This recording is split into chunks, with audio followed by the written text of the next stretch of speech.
લોકશાહીના મહાપર્વમાં વધુમાં વધુ મતદાન થાય તે હેતુથી એક કાર્યક્રમનું આયોજન કરવામાં આવ્યું. વડોદરાના યુવા ગ્રુપ દ્વારા લોકશાહીના મહાપર્વમાં વધુમાં વધુ મતદાન થાય તેવા હેતુ સાથે કાર્યક્રમનું આયોજન કરવામાં આવ્યું. લોકશાહીના મહાપર્વમાં વધુમાં વધુ મતદાન થાય તેવા હેતુ સાથે વડોદરાના યુવા ગ્રુપ દ્વારા તમામ મતદારોને મતદાન કરવા અનુરોધ કરવામાં આવ્યો છે. બેનર પોસ્ટર લઈ વડોદરાના ગાંધીનગર ગ્રહ ખાતે આવી પહોંચ્યા હતા. સારે કામ છોડ દો, સબસે પહેલે વોટ દો જેવા અલગ અલગ સામાજિક સંદેશ સાથેના બેનર કટઆઉટ લઈ વધુમાં વધુ મતદાન થાય સાથે વોટ આપનાર મતદારોને ગુલાબ આપી તેમનું અભિવાદન પણ કરવામાં આવ્યું. Reporter Rahul Rajput, YNN news, Vadodara.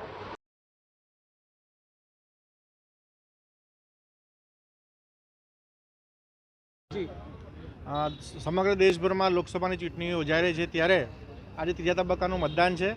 93 seat પર આજે મતદાન થવા જઈ રહ્યું છે અને ગુજરાતની 25 સીટો પર મતદાન થવાનું છે. ત્યારે યુવા ગ્રુપ વડોદરા એક સામાજિક સંસ્થા છે, સામાજિક કામ કરે છે અને સામાજિક સંદેશ પણ આપતી રહી છે.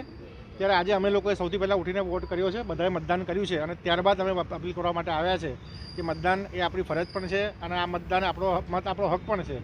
લોકશાહીના પર્વને આપણે ઉજવીએ, મતદાન કરીને દેશને મજબૂત બનાવીએ. એટલે યુવાનો આજે વહેલી સવારે મતદાન કરીને આવી ગયા છે અને તમારા મીડિયાના માધ્યમથી વડોદરાવાસીઓને અને દેશવાસીઓને કહેવા માગીએ છીએ કે આપ આપણો મતદાનનો ઉપયોગ કરો અને તમને લોકશાહીના પર્વને ઉજવો અને લોકશાહીને મજબૂત બનાવો અને મતદાન કરો એવી અપીલ કરવા માટે આવ્યા છે.